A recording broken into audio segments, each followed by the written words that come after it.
Look at, okay, let's move on. Our function was x square plus 1, and when we solved it using the chain rule, we got the answer. The answer of this whole thing was, what was it? It was 1 over 2 under the root x square plus 1 into 2x, right? This was the answer, right? When we were trying to solve this thing, we got this answer. I'm not cancelling this 2 with this 2 because I need it. Now look at this. What happened here? If I go back to simple function under root x and I try to differentiate this becomes x raised to the power 1 by 2.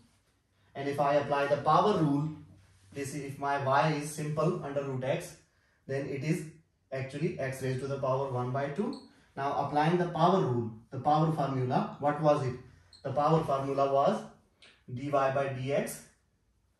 If y is x raised to the power n, then the power rule was dy by dx is nx raised to the power n minus 1, right? This was the power rule. Remember?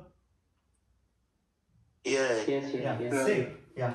So I just want to know that you remember or not. Now, if I apply this rule on this simple function, then what will be the rule? This thing comes here into this x and this thing 1 less. So it becomes something like 1 by 2 into x power minus 1 by 2. So it becomes 1 by 2 under the root x, right? This is the dy by dx. In case of simple function using the power rule. Now look at it here. My function is, consider this as a whole function. Now when I applied the derivative using the chain rule, this thing came downstairs and our square root, just like this simple function, and a 2 also came here, and in addition this function x square plus 1, its derivative applied by the power rule, and when you apply the power rule on it, this thing becomes 2x, 2 minus 1, plus the derivative of constant is 0, so it is 2x, right? So this thing is actually coming from the power rule, and this thing we already know. So what happened? Although we were using the chain rule to get this answer, but the chain rules also somehow using the power rule. You get my point? Yeah. The chain rule is also using the power rule on the inner function. So it means we can generalize the chain rule into another advanced concept, and it will give us more convenience for finding the derivatives. So we can generalize it and we can say that the d by dx of a power something, a function having some power, not x, now in this case it will be u, it is equal to n u raised to the power n minus 1, because this thing become u. This whole thing was u for the composite function, n minus 1 into the derivative of u. What was it? F of u was under the root u. So what happened here? We applied the derivative rule here, but altogether here we also applied the derivative power rule on it, on the u, simple u as well. So this is n u raised to the power n minus 1 into the derivative of u once again. Now this is more advanced rule. Did you get my point?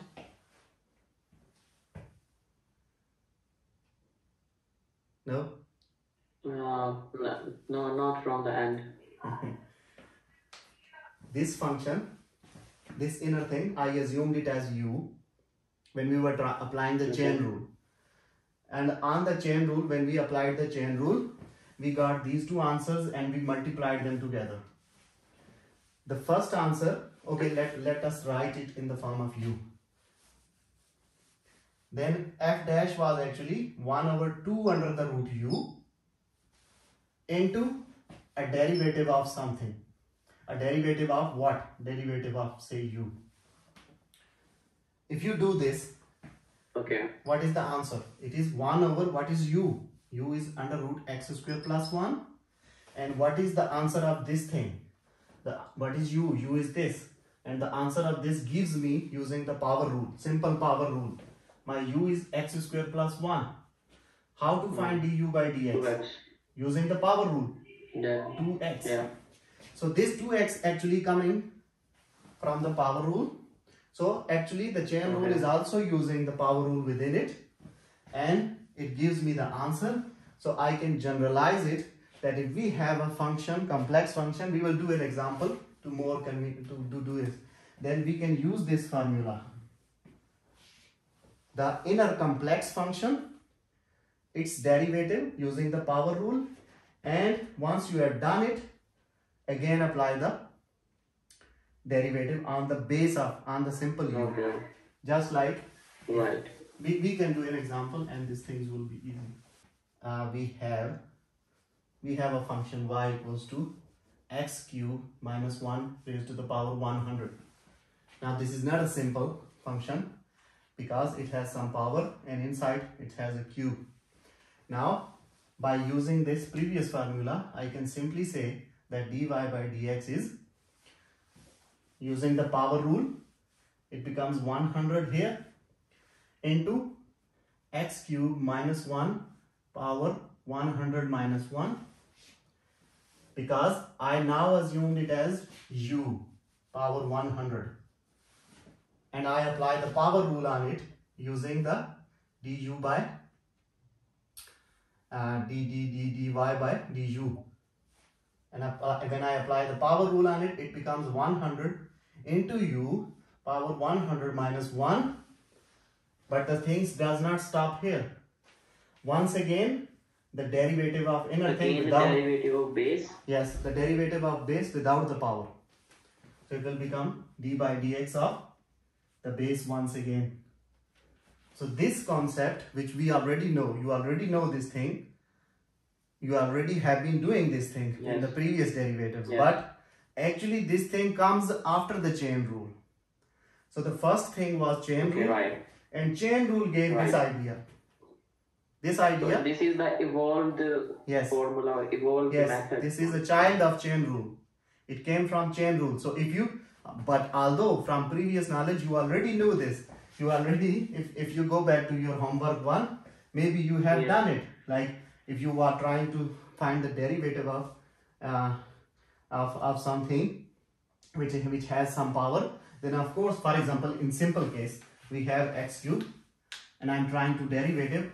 You already know this, that the derivative of this thing will be dy by dx will be 3x square into the derivative of x, and we just don't write anything because it's 1. Because they are cancelled. You don't write, but actually it is dx by dx. It is actually the derivative of the base without power. Base without power, right? Because this constant is outside, the thing x is, this x is important, so base. So the same thing you know, but where did this came from? So actually this came after the chain rule. Right. This is the generation of the chain rule. So now you can legally, if I say, now you can use this rule. In the previous homework, you were not allowed to use this rule because practically, legally, we do not know this rule. Yeah. So now you have this rule. Now you can apply it on any function, and this is the most convenient differentiation method to do the complex functions. Now you can simply solve it. Now on this, you can apply the power rule and multiply them all together, and you get the answer. If we have a function f of x equals to 1 over under the root x square plus x plus 1. Now since I know the generation of the chain rule, so I can convert it into like this: x square plus x plus 1 raised to the power minus 1 by 3. This thing I can write here, and now thanks to the chain rule, I know the formula that I can write it as simply minus 1 by 3 into this whole thing, this plus 1 power raised to the power minus 1 by 3 minus 1 into the derivative of base. Again the derivative of this base, which is u. So it is x square plus x plus 1. Plus x plus 1. So thanks to the chain rule that I can now legally use this rule. So actually this is here, if you look deeply, this is actually the chain rule working here. This is the first function with respect to u. This is the second function with respect to x. Respect to x. Yeah, this is g dash of x. This is f dash of u, because the inner function is u.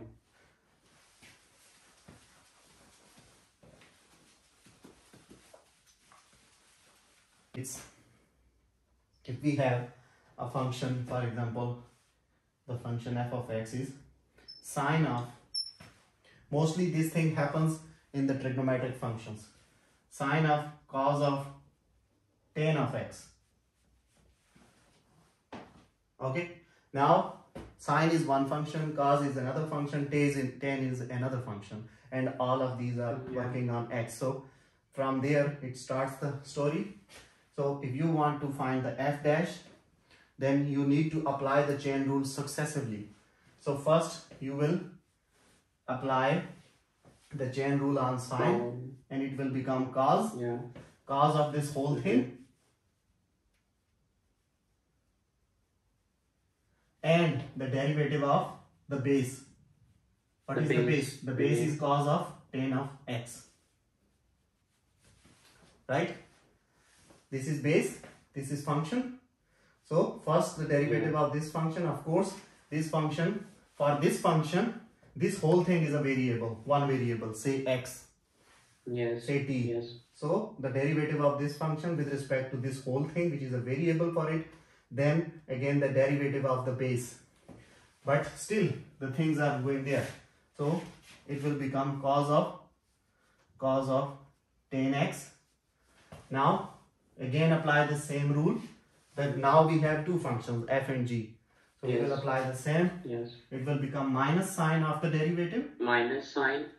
And then again the derivative of the base, which is tan. Now you know the derivative of tan. Just multiply them together. That's your answer. Okay, I have a question that if we had a square on sine, then how we have solved that? If you have square on sine like this, sine x whole square? No, in the same question, sine, there if there is a square, Then you first need to use trigonometric identities to convert this square. You will use some other identities. You have many identities. We will not use the power rule? No, here you can try, but it will not work here, because on the sine square it becomes you can say it becomes four functions, different functions. You cannot apply the power rule here, but you can try. I'm not sure, but I think you need to convert this sine square, because you have something. If sine square of x can be written as 1 minus something 2 cos of 2x, something like that, I'm not sure what's the identity. But this thing can be written into the simple form. So if you have square, you use some identity to convert it into simple form, then apply the derivative. Sometimes we have equations like x square plus y square equal to 25. Now what is this equation, by the way? Do you know this equation, x square plus y square equals to a square? What is this equation? I know, but I forgot the name. This is the equation of a circle with the radius a. So if you have a circle of radius 5, then this is the equation of circle having radius 5. This thing is the square of the radius. So in general, the equation of the circle is this with the radius a. So this thing is a, and the whole thing is xy coordinates. So x square plus y square equals to the square of the radius. Anyways, here this thing is interesting. If I try to solve this equation, one thing I can do, for me x is a variable and y is functions. We are dealing, keep in mind that we are dealing in one dimensions. We are not going to the two dimensions. So whenever there is x, y, it does not mean both of them are variables. No, it simply means that actually you are having x square plus f of x square equals to 25. Okay, so this y does not mean this is a variable. We are not going into the two dimensions. If in an equation, if you have two variables, it means you are dealing with two dimensions. So far and throughout this course, this is a single variable calculus. The book name is single variable calculus. Wherever you use it, it is always following single variable. So if you have a y in an equation, this simply means actually you are taking the f of x along together. So one thing is, if I want to try to solve this equation, what can I do? One thing is, I can eliminate y on the left hand side and I can put the thing on the right. It becomes like this, and if I take the square root, it becomes plus minus of 25 minus x square. So now it becomes, it looks like the function. This is okay? Yes. This was not okay because it was giving me an impression that I have two variables. Yeah. But now this looks okay. This is just like f of x equals to the function of x with plus minus. Now, actually, this equation was what? This equation was a circle with radius 5. And this thing was 5. But this has two equations. One equation is positive 25 minus x square. And one is negative. And one is negative 25 minus x square. The positive one will give me the upper portion of the circle. This is y equals to under root 25 minus x square. The negative one will give me the lower portion of the circle.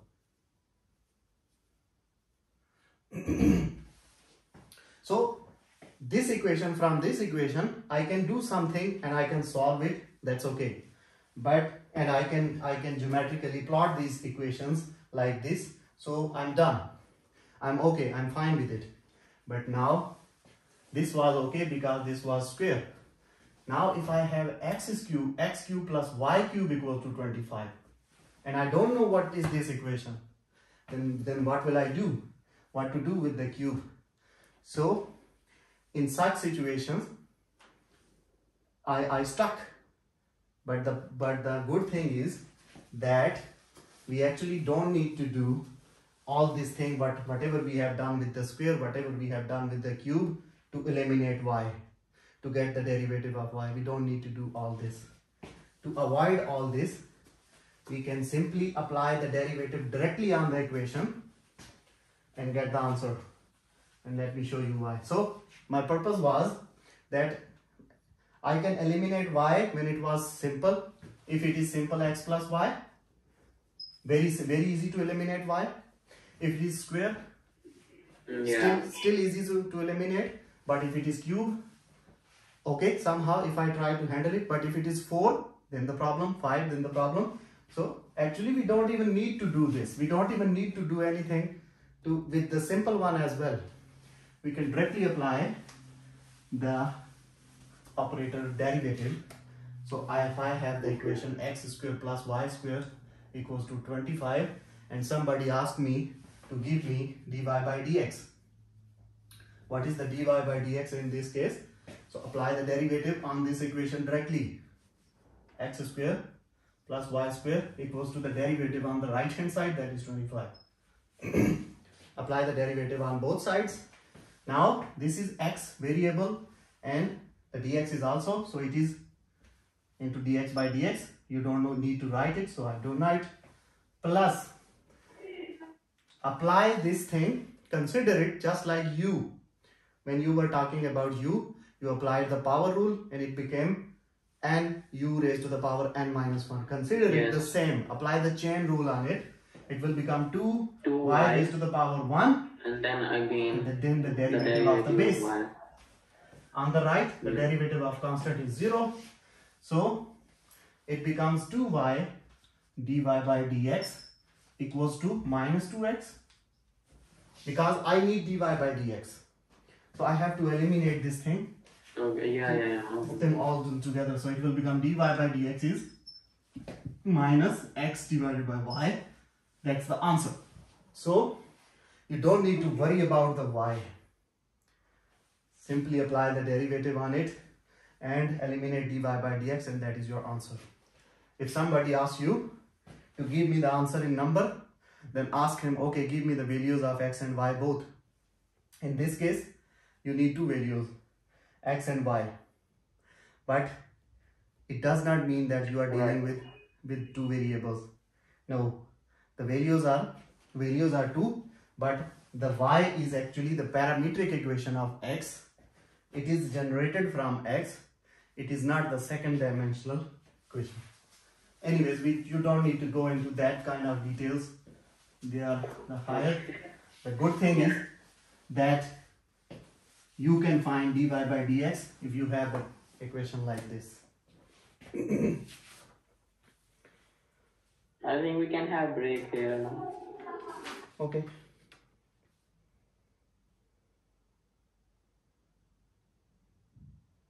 Okay, let's finish this question. The question, okay, we already find dy by dx. The answer was minus x over y. For the question, x square plus y square equal to 25. This was the question. This was the equation, and the answer is this. Now the second part of this question is find the tangent line at, there are some points given to you at the point 3, 4. So to find the tangent line, I need m. What is m? M is dy by dx. So to find the tangent line at this, I need m at this point. Means I need dy by dx at this point. So I already got the dy by dx. Put them, y equals to 4, x equals to 3 in this equation. Then dy by dx at the point 3, 4, which is actually my slope at the point 3, 4, which is actually equal to minus 3 divided by 4, right? So I got the value of m. Now I know the equation of tangent. What is tangent line? Tangent line is y minus y1 equals to the slope into x minus x1. My y1 is the new point 4 equals to, what is m? Minus 3 by 4 into x minus the new point of x is 3. Simplify, multiply them together, and that is your tangent line for this equation using the slope at this point.